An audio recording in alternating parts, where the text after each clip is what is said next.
quick note here before we begin this episode of What Am I Rolling? This episode's one-shot, Die, Total Party Kill, does contain mature content and some sensitive topics may come up. Content warnings for this particular scenario include and are not limited to murder, torture, teenage drama, violence, alcohol and substance abuse, emotional manipulation, and terrible GM practices. If you're not in a good headspace just now, feel free to stop listening and come back if or when you're ready. Thanks again, and stay safe, my friends.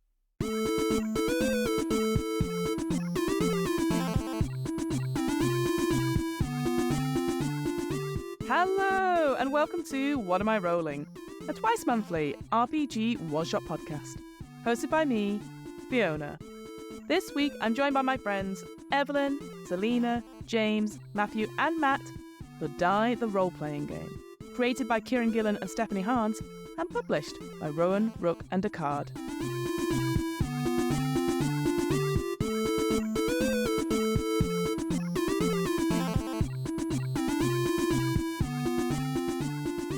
Based on the comic book series of the same name, Die the RPG is about fantasy versus reality, and poses the question of why we play games at all. In Die, players take on the role of authentically flawed people, known as personas. They are from the real world who have gathered together to play an RPG. They are then dragged into a fantasy realm, and as their paragon characters, they then have to find a way home together.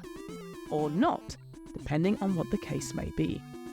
You can find out more information about Die and grab your own copy on the Rowan, Rook and Descartes website. I'll add links to it on the What Am I Rolling website and in this episode's show notes.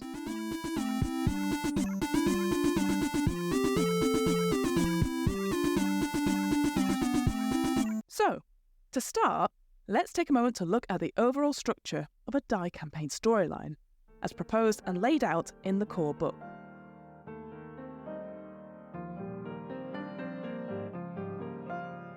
Each player, including the GM, creates a flawed human being from the real world. This is known as a persona. These personas consist of a social group who, at one point in their life, played a role-playing game together. Role-playing as their personas, the players will gather to play a new strange game, Die. In character, the group will then each make a paragon, a character in that game.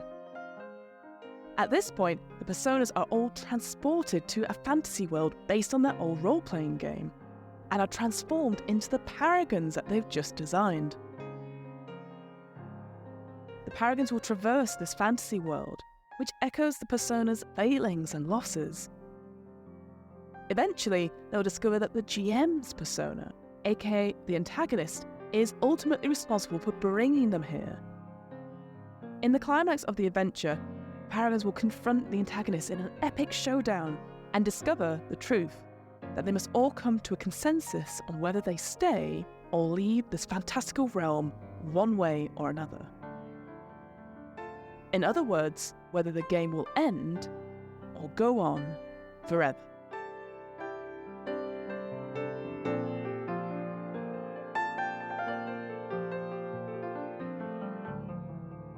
For the first part of this one-shot, we focus primarily on the initial setup of our Die game, with preparing the magic circle and persona generation stages before taking a break prior to the main gameplay. We'll look at the main game mechanics in the next episode, so don't worry, I haven't forgotten them, they're just not relevant for this particular part. As the game breaks up quite nicely into distinct sections, I'll go into each section before each part of the one-shot. One last thing before we begin. Naturally, there are times in this one-shot where the players and myself, mostly myself, get the rules wrong or forget something plot-wise. Whilst we always endeavour to stick to the rules wherever possible, at the end of the day, we all make mistakes, and what matters most is that everyone enjoys themselves. This was an in-person recording of the RPG, and as a result, the audio quality does reflect that at times. I know there's a little bit of crosstalk, a little bit of confusion at times, but just imagine that you're listening to some found audio recordings, you know, like lost footage films. You'll see what I mean. I really hope you folks enjoy it. So, with all that out of the way, let's play Die, the Role-Playing Game. Brilliant. Thank you, everyone, for joining me for this. It's a very exciting game called Die the Role-Playing Game. So Die the Role-Playing Game is about a group of real-world, deeply flawed humans who have played a role-playing game together and now gathered to play the game once more, which ends up with them travelling to this fantastic fantasy world and then try to find their way home, or not. It rewards emotionally complicated, flawed characters, and there's also the potential for player versus player combat, but the aim of the game is to explore these characters for who they really are. In preparing the Magic Circle, the group will decide together the highest level rules in the game, which will govern everything else. This is to ensure that everyone is comfortable with where the story will go. The collaboration document provided by the rules set helps players, including the GM, make decisions about the tone and theme that the game will explore, as well as what safety tools are available to them. So, it's called in the setup, preparing the Magic Circle. So things that happen at this table, they'll stay at this table. If at any point you need to leave, you're more than welcome to stand up, verbally say it, or go away. You are not then taking part in what's happening at the table. You can hear, but you will not be acting in character, it will be absolutely out of character on that front. So everything that happens here is in the Magic Circle. Cool. First of all, we're going to talk about the tone of the game. For those people who have read Die the Comments, it is described as a goth Jumanji. That idea of you're sucked into a board game or whatever, and then you come back, but it's all about emotions. It's as if these people haven't ever really grown up, and what happened to them in the game has impacted their their careers and their choices from it. So that's something to keep in mind here. But that doesn't necessarily have to inform the tone of this game. So what I'm going to describe now is we're going to ask the table what the tone of the game is, and I'm going to give you 3 options, and then together we can either go for the default option, or we can have a quick discussion about what people would like to see. And again, there'll be more of that at the end as well. So there are 3 types of tones we can go for. The default is dark fantasy, where you, the personas, will confront their past regrets, fight old enemies, remember old grudges, etc. And the world is frightening and full of challenges, but they may overcome them if you fight hard enough and are willing to make sacrifices. So that's in the middle. The slightly one-to-one side is standard fantasy. You've left your mundane lives in a truly, to come to this truly fantastical world where heroes and stuff like that, but there's that grey area which is a little bit easier to distinguish what is right and wrong, essentially. And it's a bit more weird and fantastical in that sense, but you easily can triumph over any challenges. And then on the other side is dark horror. You're trapped in a landscape of your worst fears. So those are the 2 ends of the spectrum. In the middle is dark fantasy. I'm going to open it up to the table. What tone are people feeling this evening? I'm on board for one of the 2 grim ones. I do like grim.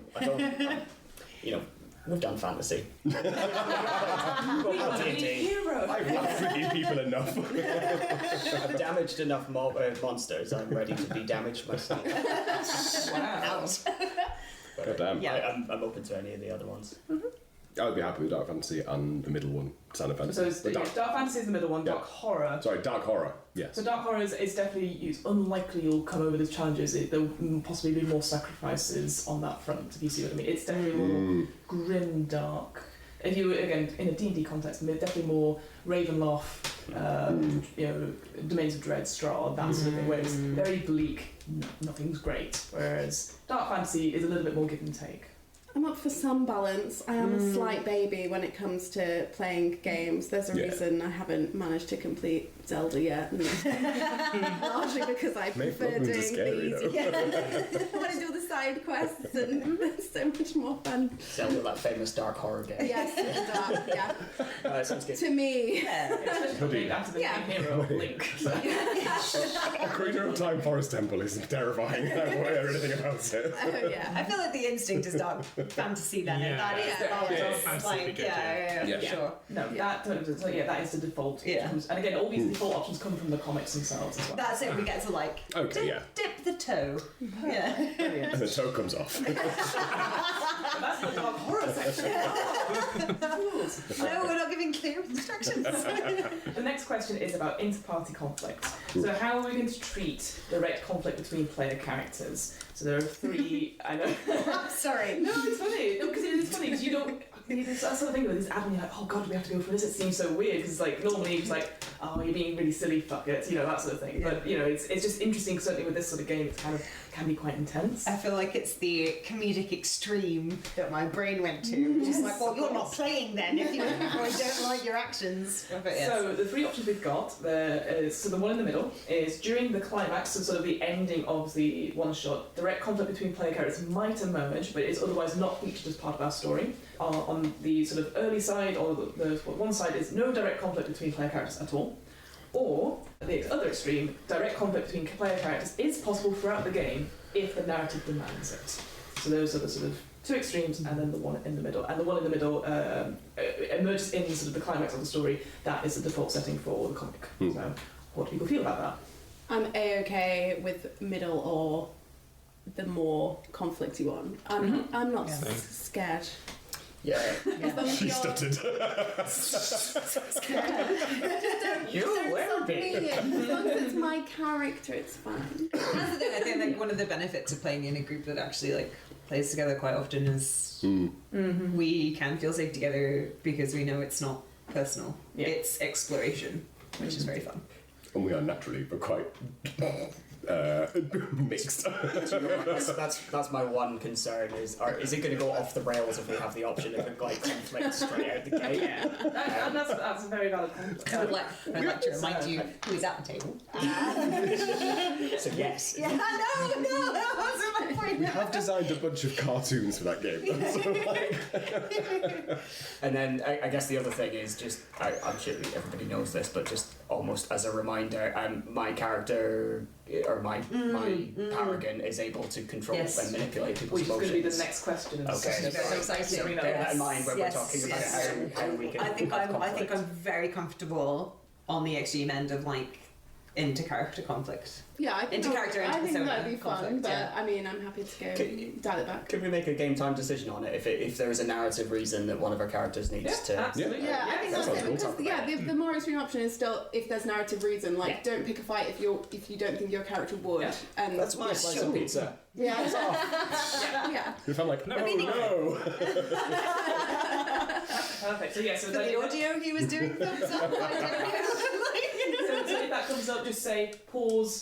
Let's talk this through quickly. Yeah, that's all right. Yeah, Yes. absolutely. That's perfect. All right. I feel like that's one of the really big pulls of this particular Yes, exactly. RPG. So now we come up to the next question, which is the dictator's role, which you were sort of referring to. So this idea of the dictator is their power is to influence and manipulate other people's emotion by using their voice, with permanent emotional consequences for the characters on critical failures. So we are using the dictator role for this session, so that is in the session. Can the dictator use the voice to control other player characters at the table? And the three options are yes. The default option is no, but only on non-playable characters, or maybe, but the player playing the dictator will need to go and get consent each time they use it on another player character. So those are the three options you have. I don't know if you have anything on that. No, I don't want to do anything anyone's uncomfortable with, so I'm going to be led by the group on this one. Fantastic. I I'm happy for you to. I also haven't decided which emotion yet. I'm Yes, still... we're gonna That's very interesting. Yeah. Go wild, my dude. Yes. I'm open. It's gonna be rad. Yes. Yeah. Okay. So again, if you get the consent from the people beforehand, then we'll just check through. Perfect. So that's good. Let the record show you all brought it on yourself. Yeah. Okay. The final question before going at what we're leaving out and what we're inviting in is the ending. So at the end of those people who've read die, there is a choice to be made towards the end where you, the players, the personas, have to agree if you want to go home or you want to stay. So, knowing that you can check in and change our minds about as our feelings evolve over the course of the game, what kind of ending are we aiming for right now in this moment? The default option is an emotionally complicated but satisfying conclusion, a hard one but happy ending, or a cathartic tragedy. I feel like without knowing anything, it sort of almost has to be the middle. But it's as like fresh to the game. Yeah. We might fuck it up enough The if middle it comes to doesn't that mean, one. Yes. unless I've misunderstood the terminology, the middle doesn't mean you can't have either end either. Yes. Emotional. The question is we change over time, but what are we aiming for right now? But absolutely, yeah. I think. I think hard choices and emotional complexity sounds like something to be aspired to in the context of a horrific Yes. RPG rather than just general life. Agree. So the middle one. Yeah. Is everyone? Is that yeah? Cool. Yeah. Okay. Now we're going to go on to the final sort of bits of what we're leaving out and what are we inviting into our games. So it's similar to, we did the sort of lines and veils before we came into this show, as we've written out certain aspects. Spiders was one of them, sexual assault, torture, pregnancy loss, harm to animals and children. So if they come up accidentally in the game, again, we're not going to assume that someone's done it deliberately. We'll just X card it, either with physically. I'll draw an X on a piece of paper as well, so you can always tap it or hold it up if you don't feel comfortable. The most important thing about X card is that you never have to justify what you're X carding. It's up to me as the GM to move us back or move us forward. The only thing I might ask is to clarify what the element is, because I get very wrapped up as a GM, like, my world, and you go, oh, sorry, what's wrong? And just double checking that people are okay with it. So that's the only thing I'd say on that. So we've got obviously those lines off, which means they're not going to feature at all. There's also something called veils, which is basically things that can feature but are not the focus of the game itself. So I'm going to invite people, you can either say it now to me, you can say it to me in the break, or you can message me on WhatsApp if there's anything else that you actually like, well, this came up, I don't mind if it comes up, but I don't want it to happen to my character. For example, one thing I had in a different game was like, I know it's very random, I don't want to see any dentist scenes with me involved. I was like, cool, That's fair. not a problem. Yeah, I get it. So again, is there anything that people would like to leave out of the game either completely or as a not as a focus thing? I'd open that to the floor now. But if there's anything. I think so. Happy with the lines, don't have Yeah, any the veils. lines I guess the veils I'll know when it comes up. Perfect. Yeah, and you're, that's it, isn't and you're it? Yeah. empowered to do that as well. Yeah. Next up is, what are we inviting into the game? So I did include this question in the consent form. One person responded with fun. That's okay, we'll invite fun into this game. No fun I allowed. think it was. It sounds like something you would Sounds say. like something I do. But basically, so this comes from a thing, so obviously boundaries, when we talk about being safe and everything, sometimes it can really drain the energy out of the room. Because we're like, we want to be safe, and oh no, I don't want to talk about spiders, I don't want to talk about sexual assault, all you can think about. There's that sort of worry about like, oh, I want to have fun with my friends, but I need to not be an arsehole. You're not arseholes, you're here with me. I trust Ev on this front. And would veto otherwise. But, so what I do boundaries, which is that first thing, and then boundaries, which is something that's basically what sparks joy, right? And you don't have to have something for this, but I'll give myself an example. So as a GM, I love ridiculousness. I love, if you come up with a solution to something that's completely out the box and then I have to justify it, I'm with you. I will never say no to anything. I might have to look at the rules, I might need a second to do it. I'm here for it. I love that sort of thing. But yeah, it can be something as simple as that. I want to have a spotlight for me to do a monologue at some point. Or I really love to see, a fantasy market scene, etc. It could be anything like that. Doesn't mean it will happen, but if there's a moment when you're like, oh, Fiona really loves out-of-the-box solutions, go for it. It's just a way to sort of, we can bring this joy to our game. Yes. So I'll actually go around this way with Ed to start. If there's anything, there doesn't have to be anything, but is there anything that just comes to your mind just now about that you'd like to invite into this game? I just love being very silly and befriending animals / drawing them into the story at any points. Any devout listeners will obviously remember my favourite steed to date, the giant ladybird Pearl, Yes. who is truly the light of my life. So yeah, just stuff like that really. Yeah, perfect. Just making friends with animals. Good. And Celena's brilliant. Pass it on. I suppose the only thing that, honesty, sort of cards up on the table, thing that sort of came to mind was like the opportunity to get it right. Maybe a puzzle, just a sort of, and that's very. Read into that what you will. But, I really like Solving stuff. solving shit. Yeah, that's great. Solving shit. I put solving shite here in the north. So solving shit. That's the Lancashire in you really coming out. Oh no. Oh, very Passing it on. I'm gonna go vaguely negative. I actually would quite like some inter-party conflict or someone calling out someone else on someone's nonsense. Would you like that for your character? I'm very happy for it to be my character, but I don't need it to be my character. No. So you'd like to see it in something, but you're, Yeah, and you're I also think it'd be welcome to be interesting with to you as explore. well. Yeah. If it doesn't come up, and it doesn't need to be forced, but No, not at all. I think this game is built up for that as well. But it's always good to know, do you want it with yourself? So because then you're going to have a lot coming towards you. Or I'd like like to see it. That's why I'm clarifying that front. But you said you wanted it. I can engineer that situation for you, I'm sure. Yes. Yeah, I just like sort of exploring a world, sort of. So like any chance to sort of explore something interesting or fantastical is normally quite cool. Brilliant, yeah. Explore stuff interesting and fantastical. Kind of fantasy RPGs have you been playing? That's not going to come up. I know. Let's be realistic here. I know. Barren landscapes only. Yeah. Maybe we're sharing our ages. Like, our last one was in a desert the whole game. Bloody boring.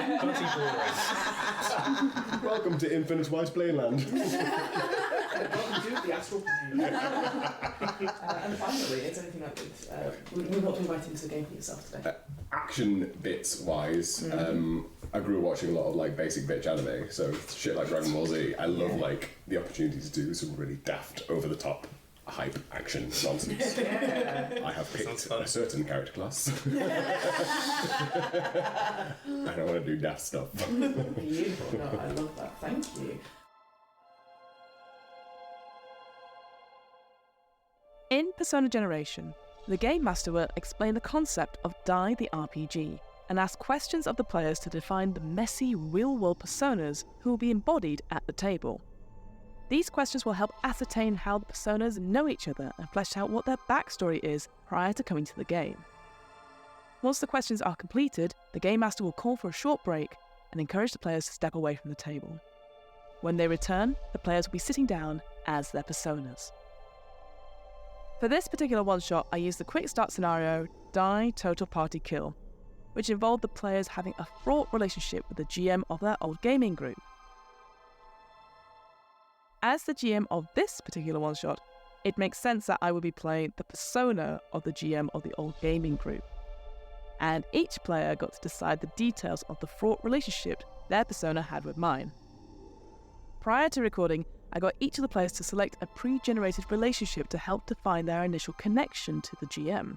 Celena chose the friend, Matthew chose the loved, James chose the bully, Matt chose the bullied, and Evelyn chose the pitied. What we're going to do first is, so the first part of the character creation is we're going to do our persona. So these are the flawed characters in the world first. So this scenario is called Die Total Party Kill, and so the scenario overview is that you all need to play a fantasy role-playing game together as teenagers until an awful session where the GM, myself, threw you into a killer dungeon and slaughtered the whole party. Now, years down the line, you are now back in town, and the GM, also me, suggested a game. And with mutual recriminations both in and out of the game, you're surprised that they asked, and you're perhaps even more surprised that everyone said yes. With the character creation for this episode, it's question asked. So do feel free to make notes. I'm not going to test you. It's going to be up to you. Basically, with Die, it's all about generating your character in the moment and stuff. And you can always, whatever you say for your character, that's your canon. I'm not going to cross it and say, oh, you used to be a swimming teacher or something. I point at you. You can be like, I used to be. And it's up to you. Same for me, my character as well. I'm the only one that can make stuff about my character, and it is canon for me. And then also, I control the world as well, so just saying. And that. So I ran the game. I was the biggest fantasy nerd in the group, and perhaps the universe. And this is a classic group of nerdy kids playing a normal RPG at school. So I'm going to ask the whole table, how long is it since we last played together? 5 years, 10 years, 20 years, or some other length of time? Ooh. I need it to be long enough that my character can have entirely shed the nerdy personality. At least 10. So it must be 10 or more. Yeah, I was thinking 10 or 15 because if we're going long enough for things to have simmered into resentment. Yes, long enough for this to be weird. Yes, but also given the age of the people around the table, maybe it's probably quite relatable if we say somewhere between like 10 to 15 Yes. years maybe ago. 15. think that's right. Yeah, 15. 15. Yeah. 15? Yeah. Is everyone good Cool. with that? Cool. Yeah. Alright, so in 15 years. And we're not going to date it or anything like that, so it was in 2023, because I can't... Yeah. I'm Nobody not gonna mentions watch Snapchat. My second question to the table. What was the name of the killer dungeon? The 3 options are the Dominion of the Thrice-Blooded, the Blade Glades of the Everchild, the Abyss, or something else. The Abyss is the easiest to remember. Or you can make Bits. or you It's definitely easier. can make up one. GM's a fantasy nerd, so the second one sounds more Second one, more like yeah, a fantasy nerd would make up. Blades is pretty metal. The That's Blade cool. is the other child. God, I mean, good luck saying that 3 times fast. I was going to say That come up quite a few times. We need to remember that. Well, you will all remember it because that is like the last how We you could all call it sort of the met BG. together. Really, Would you call it the goat?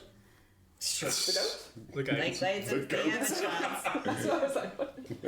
The goat. The goat. I think it's I was going to say. quite funny that everyone might have a different version of what Yeah, it's everyone called. doesn't remember it exactly. I like except me. I feel like that's appropriate. And that's Yeah. why we all died. Yeah. We have hit upon it unless there are objections because that is amazing. Yeah, so maybe officially it is that second option of the blades of the other child, but you can all refer to it as like, oh, it's something about blades. Yeah. And as a child? Yeah, but in that sense of like the ever child, obviously I know that's maybe a hard line.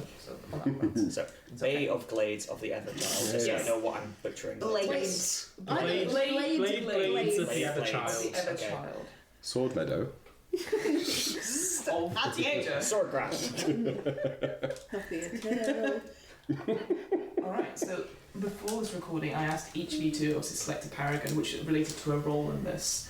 So I would like to know who's playing the friend of the GM? I think that's me, the Godbinder.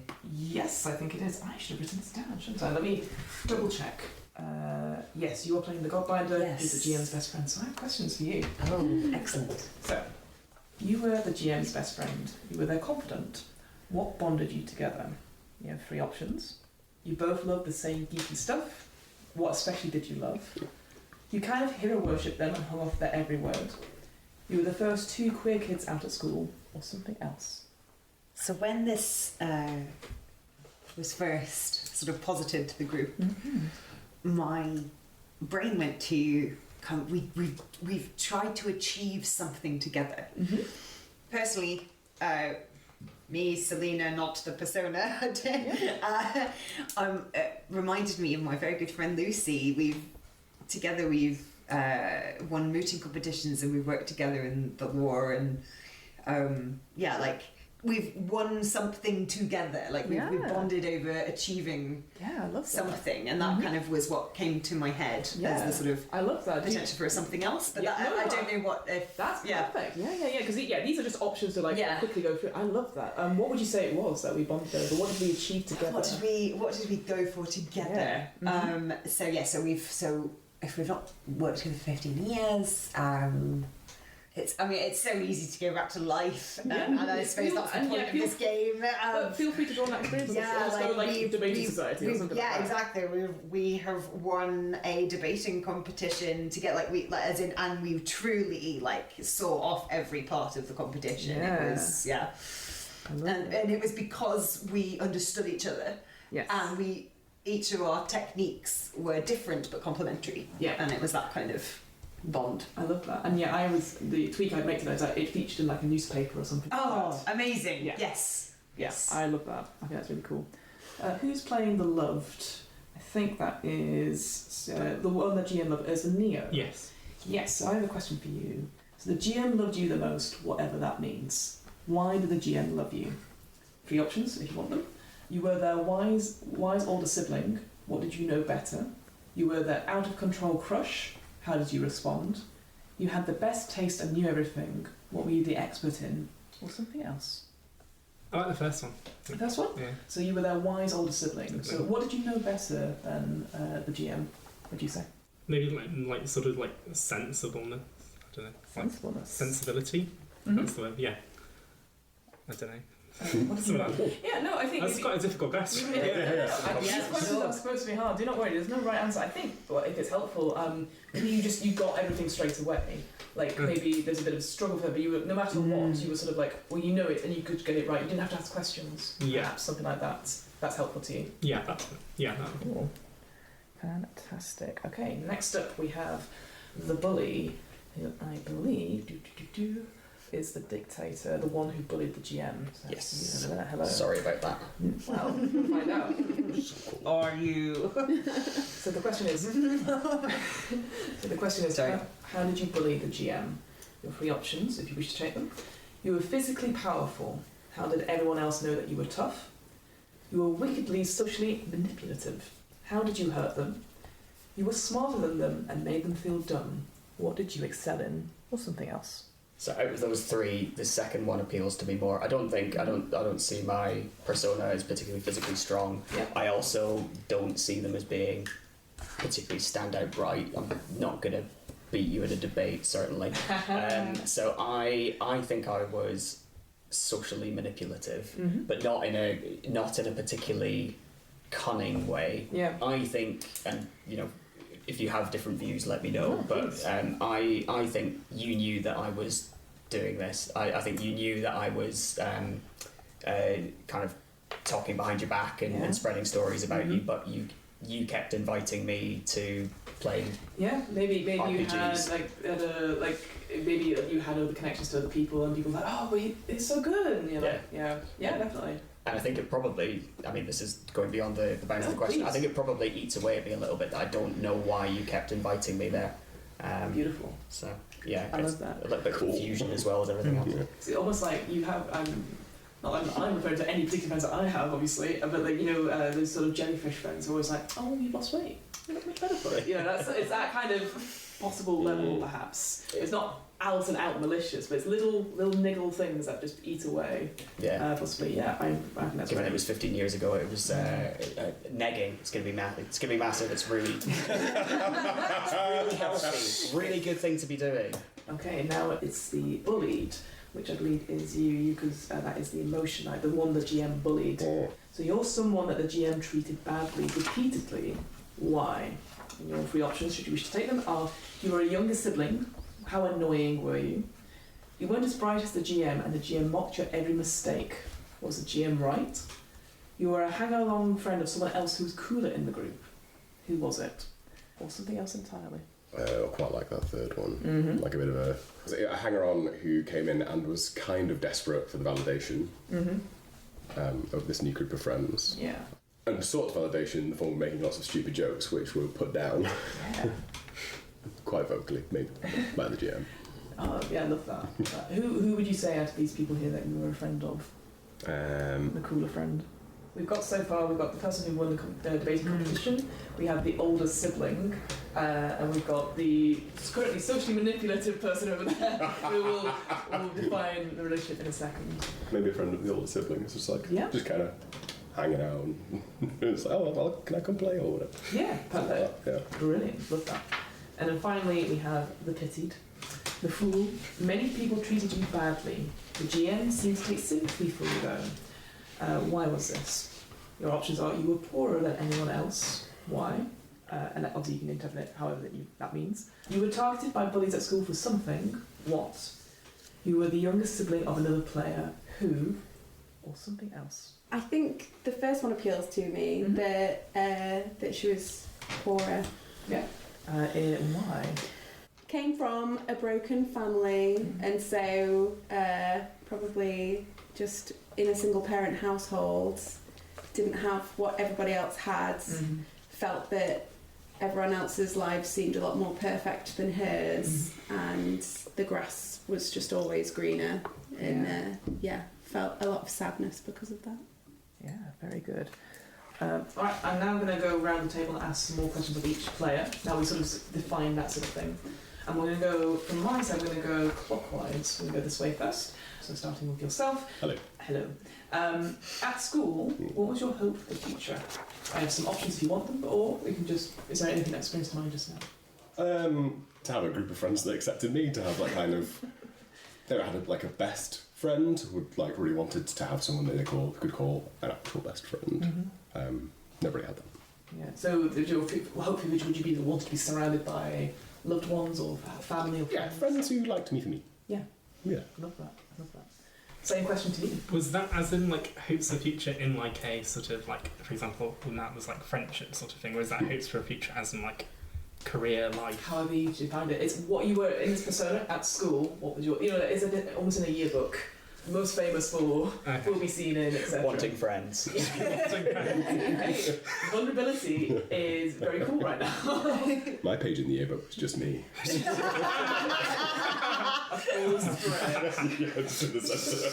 It was A3. Yeah, maybe I might go. I'm gonna go really. I'm gonna say like wants to become like a successful famous musician. Oh, I love that. Like a singer-songwriter or a particular musical instrument? Singer-songwriter. Okay, cool. No worry. Same question to you. Yeah.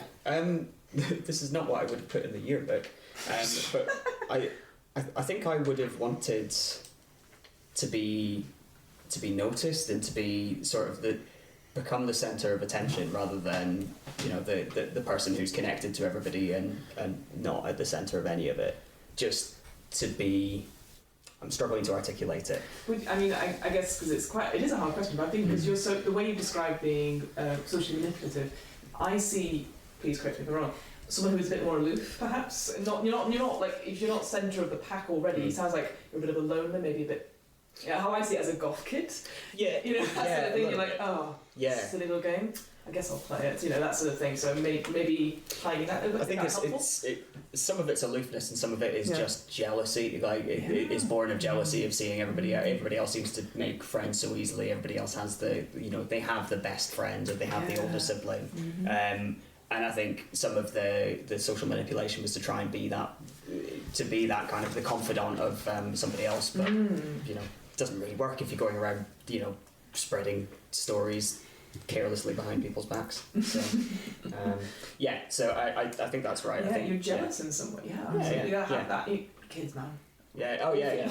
Sorry, I'm assuming we were going 15 years back and we were. Yes. Yeah. No, this is really good. Definitely not based on me as a teenager. Absolutely. No, none of this is honest. Yeah, same question. At school, what was your hope for the future? School. So that's interesting because I think as this discussion was ongoing, I'm like, the hope for now, and I think I have an answer for that. But I think that is different to 15 years ago. Yeah.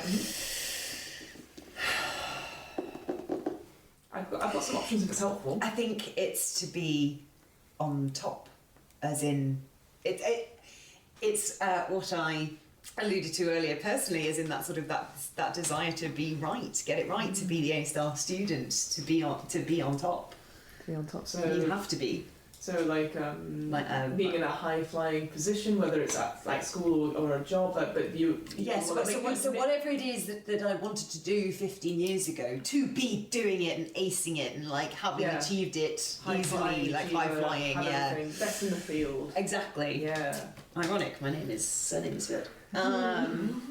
You are top dog essentially. Top dog. Yes, I think the desire is to be top dog. Yeah. The very best, like no one ever was. Do not break into She's literally. You've given me a microphone. A god Pokemaster.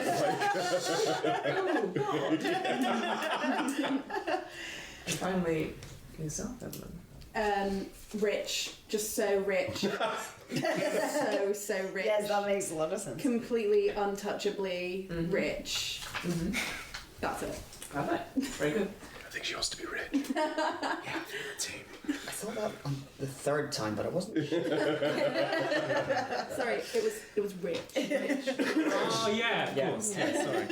Wasn't sure. So we're going to go back around the other way. This question for this time, starting with yourself. Around the time of that fateful game, maybe before or maybe after, you did something which torched the relationship with the GM. What was it? I have some options if you want them. I'll let you think on it as well. Yeah, give me some options while So the options, and these are open to everyone by the way. You turned up to a party drunk and caused a huge scene. You stole something precious. What was it? You made out with my partner. It's weird, it's now suddenly gone personal. Evelyn, why? You made out with my partner, or at least somebody I was extremely into. You snapped and told me exactly what you thought of me. You spread rumours about behind my back. What were they? I needed you to do something for me, and you didn't do it.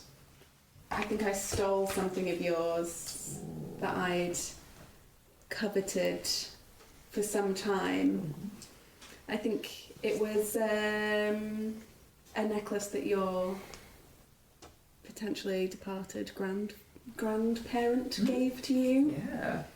Can you quickly describe it? Like what Very fine. Like, you know how they say money shouts and wealth whispers? Like, one of those necklaces that, you know, doesn't really cause much of a stir, but I could tell, like, from the fineness of the chain and how well cut the stone was, that was a really, really nice necklace. And I just wanted it. Yeah. Fuck you. Does the necklace just like, rich, I want to be rich? I am so rich. Just so rich. I'm just wondering, Fee, with all these, because obviously I'm now playing your older Sibling. Yeah. sibling. So any problems sort of you have with these players, like for example, do I have those problems as well? No. Not at all. Okay. Not at all. You could be like. Do you have any siblings yourself? No. No. Then you realise that when you're older or younger, even by years old, they have very different apprenticeship groups, and you don't get in. So no, I can give it up to you. You might feel something, but I'm going to leave that agency to it. All the problems people have are usually with me, so you don't have to worry about it. But I appreciate you checking out that. So, the only thing I was going to tweak about that is that's how I discovered it. I think maybe at graduation or something, or when we were leaving, I saw it around your neck. Yeah, nice. Yeah. And didn't say anything. Okay. But you saw that I was quite hurt. Okay, great. Cool. Same question to you. So what, either before the game or after it, what torched the relationship with me? You're quite a high flyer. Yeah, that's a tough question. Remind me of the options. Of course. So you turned up to a party drunk and caused a huge scene. You made out with somebody I was extremely into, or a partner. You snapped and told me exactly what you thought of me. You spread rumours behind my back. I needed you to do something and you didn't do it. My gut reaction there was the snapped and told you. I was going to say the exact same thing. Because to be that close Yeah. and to have done so much together. Yeah. And then, but what? I mean, I don't know why I would have snapped. It could have been straight after that game. So there we are, and there we are in the like, newspaper, and we've never spoken about it. Yeah. Like, so the game itself, obviously, I killed all your characters. quite. And I took it, so you could be like, actually, fuck you. Yes. You know, how could you do this? Or something like that. Or The betrayal. The sort of feeling that if it weren't for me, yeah, we'd I have wouldn't lost. have any of this. Yeah. Like, yes. That feels That feels good. enough of a reason to have torched a friendship that was built on. I was very, Being very, very together. close. Yeah. Yeah. Yeah, to have really felt betrayed and then snapped at you Yeah. and been like, you're the worst. And it really told me how you really maybe felt in that moment, but obviously maybe you regret it later. Like, you know, when you say things in the heat of the moment. Sure, for sure. But okay. we've never spoken about it since. Yes, so exactly. Yeah. yeah. Super. Okay, awkward. so yeah. Cool. Same question to yourself. Yeah. Gonna go for a blend of those two. I think. I think. Yeah. Probably not long after. Are we in the US, the UK? Wherever we want to. I would just assume here. Here. UK, Yeah. it makes it easier. Cool. But So yeah. I'm not going to say graduation because that's. I mean, I've already said graduation. Yeah. Don't know what that means. After we left school, Yeah. I think we got we were at the same party. I got very drunk.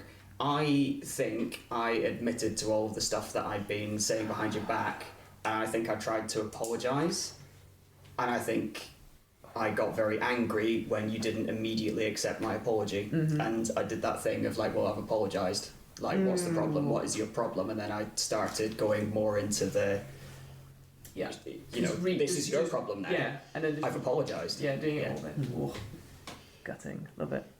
Yeah, I think I want to go like sort of down the sort of like turning up drunk because I want to go down the route of sort of like failed musician, junkie, sort of alcoholic sort of thing. So I was thinking of that because I was thinking as well because like so if we are sibling, do we still have contact? Because we can discuss it. Like we could always be very much like ships in the night. Yeah. And don't really say much. Maybe we're just very pleasant at family gatherings and stuff. But definitely the relationship we once had is strange. not there. Yeah. Yeah, thinking like the turning up drunk sort of thing. Turning up drunk and causing a scene. Yeah, at causing something. a scene sort of, yeah. What would it be the same party, or would it be like? I guess we could define this party like moment. family gathering or something. Ooh. You got annoyed maybe. Yeah, I like that. So maybe I'm just trying to think what would be good, like having that sort of outright scene, and I'm trying to stop you doing something, Maybe it is a Christmas. Christmas or a funeral or something like it's inappropriate. Yeah. And we can define that for the role play as well. So yeah, no, I think that's really good. Causing a scene, and maybe I get the blame for it, or you again tell me what you think as well. Yourself, what did you do to torch our friendship? Our very close and well-established friendship. I think after a build-up of resentment, after of trying to maybe ingratiate myself into this little group, by my friend, and just being like shot down, or I guess we've not really figured out in what way exactly you were. I mean, how do you feel? Because obviously, if we said with the bullied one, you were hanging around with someone cooler in the group, maybe I just ignored you. Just flat out ignored. The fact that I ignored when you asked for something in the game and stuff like that, I would always pass over you, forget even initiative, that sort of thing. I guess part of my initial shit was I'd like try and be funny for validation, and it turned into trying to be funny at your expense for validation. Yeah. So I started. Okay, what can I make? How can I make a joke about them instead? And maybe something like that just spread around the school, became a little bit of a rumour or something. Maybe feeding into those other rumours that have been talked about, and then just maybe even I heard one and was like, I can make that into it. Yeah, and then have it maybe saying that to me, and then I just go off and find you. If we want to make this whole, if you want to go down the anime route where everything is connected to everything, you could have been spreading that rumour, making jokes about it at the same party that I got drunk and apologised for spreading rumours. Oh, that's so good. Making it somewhat raw at the time, which was a party for a funeral at which you stole a necklace. Was the funeral of the grandparent that you stole the necklace of? Yeah, exactly. All is one event. Hey guys, let's play a game. We've been in this house for 7 years, let us leave.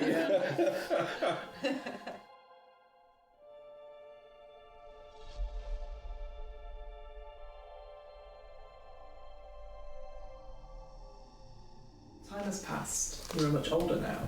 I'm going to start with you, Ev. The thing that torched your relationship with the GM, this similar behaviour has been reoccurring in your life. How do we see this character traits in your life presently? Yes, so should I give any story of where I see her at this point? It's your character. Yeah, so 15 years has passed and I've just completely reinvented myself. I don't even go by the same name. I've married into money. I feel incredibly superior about it.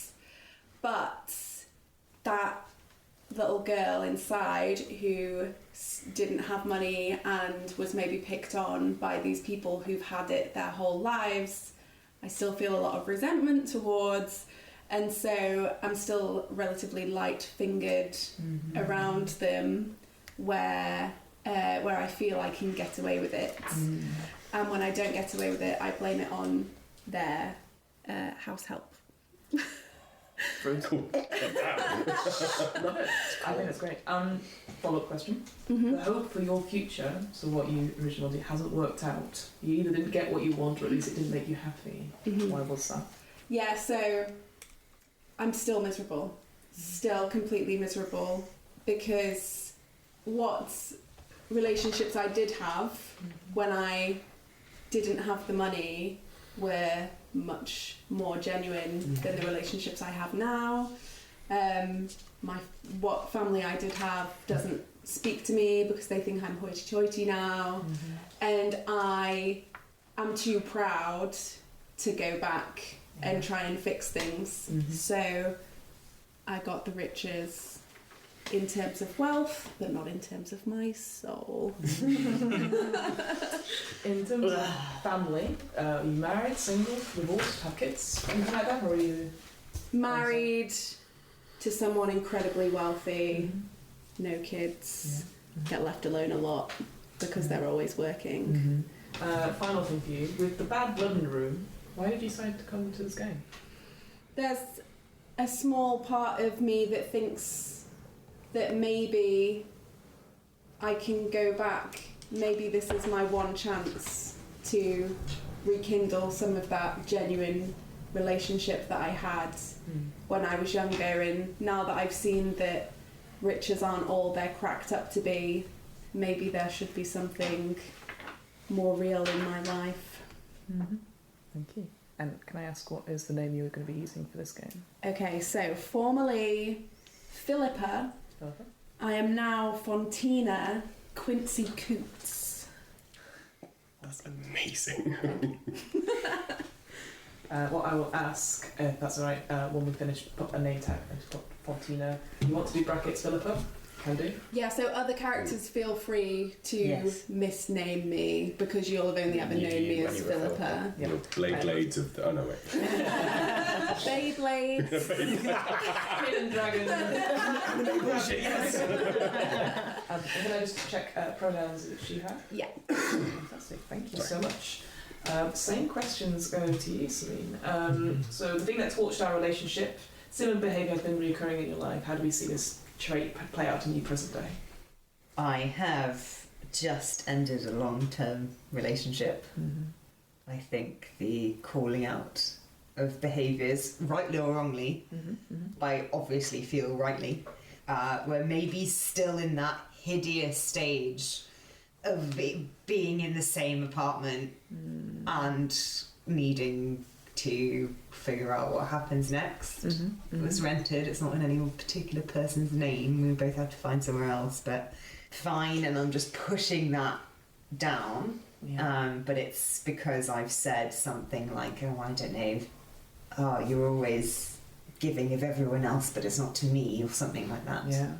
You don't even love me, or something like that. Exactly, it's sort of not, that's how it imploded.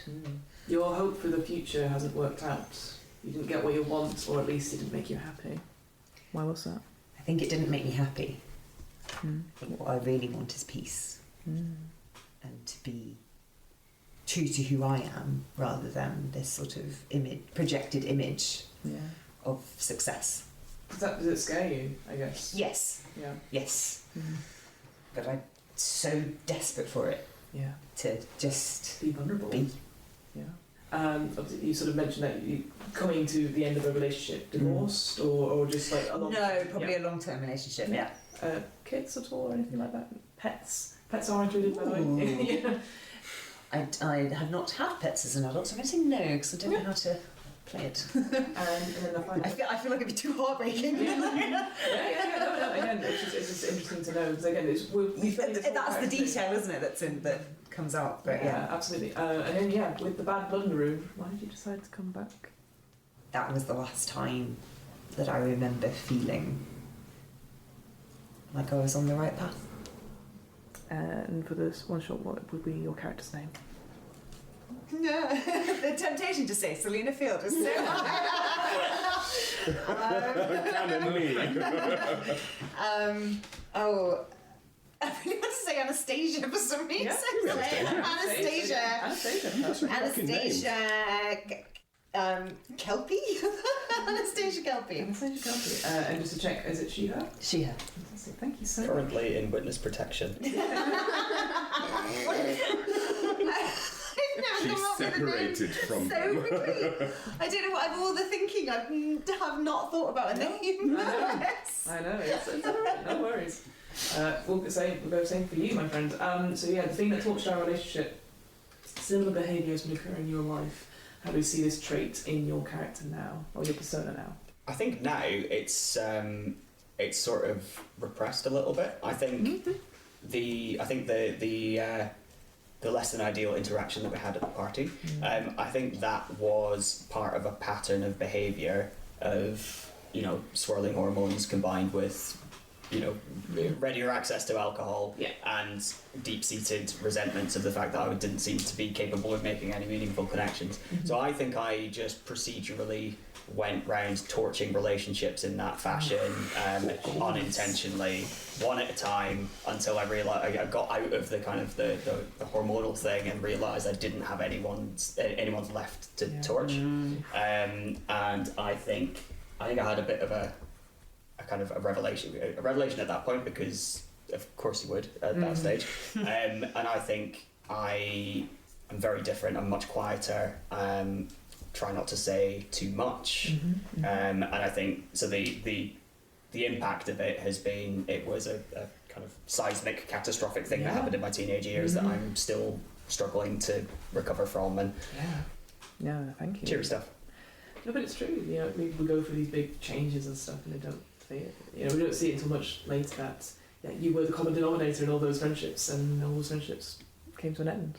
Your hope for the future hasn't worked out. You didn't get what you want, or at least it didn't make you happy. Why was that? I didn't get what I wanted. I pushed everyone that I could have been close to, are those around the table, and yeah, I burned whatever bridges that I had there, and then by the time I realised I was either too ashamed or it was too far gone for me to try and reach out and make amends for it. Although I'm not sure I know why I didn't try. Yeah, maybe you didn't know how to. You know. Obviously, it sounds like you pushed everyone away, so it doesn't sound like you have a relationship with you. But what do you do now? Like, what's your career? Would you say? It's been very nondescript. Yeah. It's been a variety of Just going from job to job. job to job, office based, administration type roles, no particular specialisms, no particular passions. Have been fine at everything, haven't stood out at everything, at anything. Have moved on when usually after staying.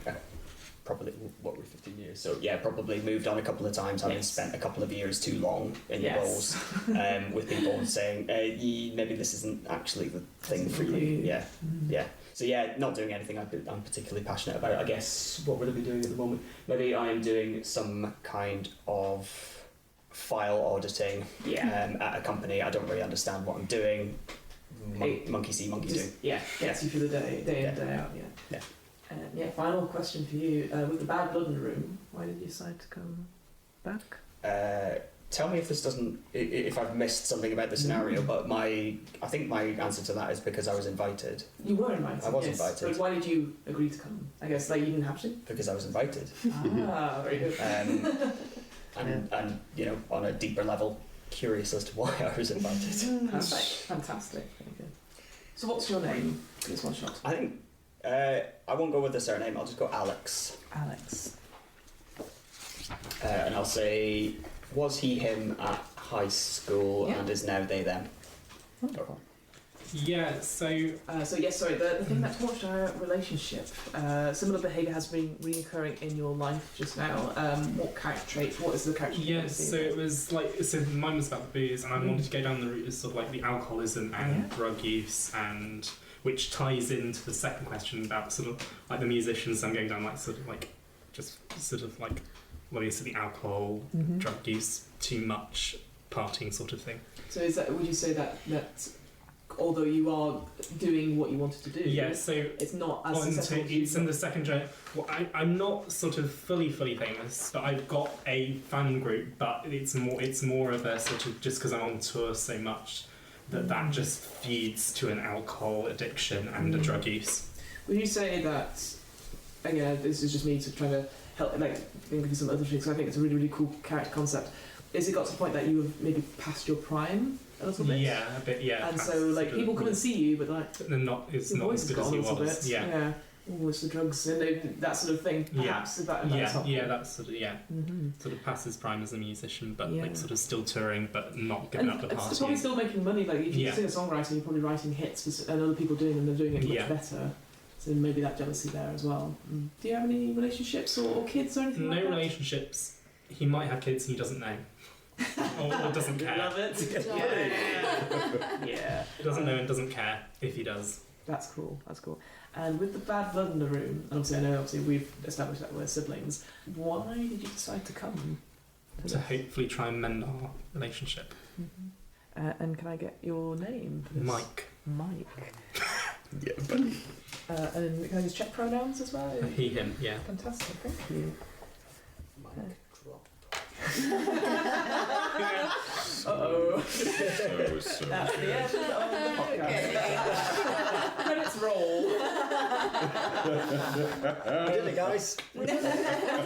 we won. We survived. Last but not least, so the thing that ruined our relationship, similar behaviour has been happening in your life. What character traits does sort of this appear in right now in your life? I think he never really established how to form deeper connections with people and kept using the same tactics in order to try and form closer friendships, in the form of just being a bit silly and a bit lighthearted, never really being that serious. I think he's now a teacher. I think he's quite well liked. He's a secondary school teacher. He's quite well liked, especially to the kids he teaches. He's sort of reasonably well liked amongst his acquaintances, people he works with. And despite this, he just doesn't seem to form deep connections or relations with any of his peers, any of his colleagues, and that causes a lot of confusion to him. He knows he's liked, but he's not likeable enough. Dismissed in a way. Like, oh, yeah, he's so nice. Yeah, nice guy. Exactly. But if someone was to have in the occasions where someone's trying to have he's trying to have a one-to-one conversation with someone, they might make an excuse. He might always notice how quickly they excuse themselves from that situation. Yeah, whether it's intended or not, perhaps. Yeah. It leads to a lot of confusion, and that is misplaced in his head. He doesn't really know what to do with that emotion. Yeah, and that sort of comes into your sort of hope for the future hasn't worked out, so you've not got what you wanted. Like, you are surrounded by people, yes, but no one takes you as a confidant or as someone to trust in a way. Exactly. So you're a teacher, great. What's your subject? Physics. Solid subject that nobody wants to talk to. Nice guy. No chemistry.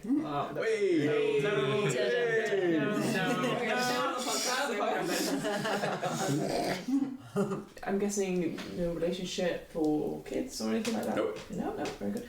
And then with the bad blood in the room, why did you decide to come to this game? It's a new opportunity to these people he was friends with before. It was a long time ago. Maybe things can rekindle into true friendship again. Brilliant. And can I get your name? Your character, your persona, please. Mason. Mason. Pronouns? He, him. He, him. Fantastic. Write my own name down so I don't forget it. Yep, don't forget it. So that is character persona generation. Thank you so much. I appreciate this took a little bit of time, about an hour, but that's really good. What I'd like you to do is get a name tag, write your character's name on it. Pronouns if you want, I have them down here, but just if people forget or whatnot, and stick it somewhere or have it up somewhere so we can just see it. And we're going to take a break. People can get drinks, whatever, and then we're going to start off being back at the table in our personas. Wonderful. Radical.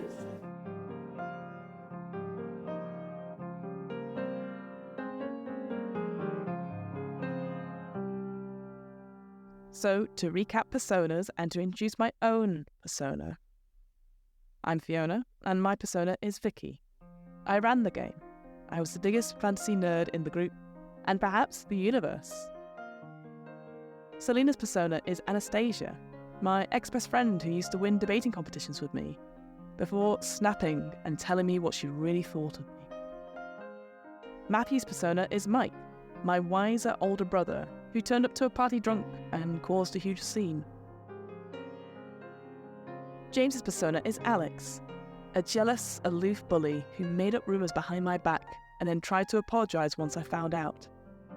Matt's persona is Mason, the hang-along friend of Mike who just wanted to have friends but never really quite gelled with the group. It was from him that I found out that Alex had been spreading lies about me.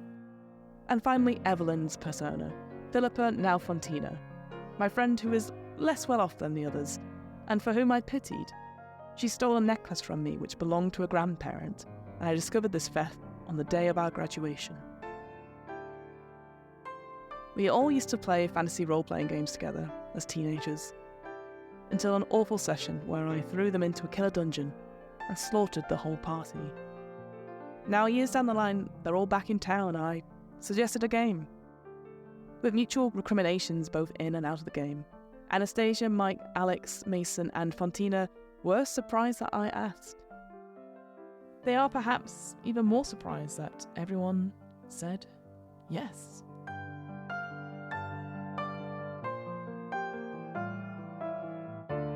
With the setup and the stage set for a game, how will our personas deal with being back together at the table again? Find out next time on What Am I Rolling? The What Am I Rolling podcast was created, recorded, and edited by me, Fiona Howat. This episode's players were Evelyn, Celena, James, Matthew, Matt, and me, Fiona. This episode's RPG was Die the Role-Playing Game, created by Kieran Gillen and Stephanie Hans, and published by Rowan Rook and Descartes. You can find out more information about Die and grab your own copy on the Rowan Rook and Descartes website. That's rowanrookandescartes.com. The theme music was 8-Bit March by Twin Musicon of twinmusicon.org, licensed under a Creative Commons 4.0 license. If you want to find out more about the podcast, check out the website. That's www.wairpodcast.com. Fancy getting in touch? Email the podcast at whatamirollingpodcast@gmail.com. Finally, follow the podcast on Twitter and Instagram at WAIR_podcast for the latest news of upcoming episodes. We've also got a Discord now, so check out the link in the show notes. And remember, adventurers need not apply.